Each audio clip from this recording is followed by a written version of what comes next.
মাহি, রাধে রাধে, হরে কৃষ্ণ। আচ্ছা তুমি এইখানে ওপরটায় ওঠো তো।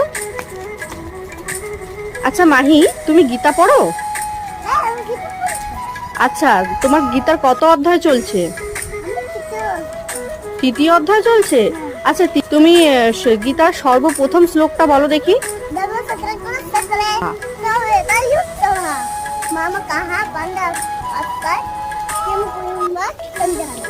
আচ্ছা, তার মানে তুমি বললে ধর্মক্ষেত্রে কুরুক্ষেত্রে সমবেতায়ুৎসবঃ মামকাঃ পাণ্ডবশ্চৈ কিম কুর্বৎ সঞ্জয়। Very good.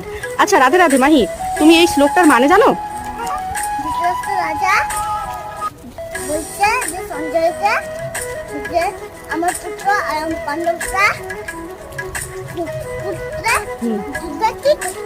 আচ্ছা ভেরি গুড। রাধে রাধে, হরে কৃষ্ণ। সবাইকে রাধে রাধে বলে দাও।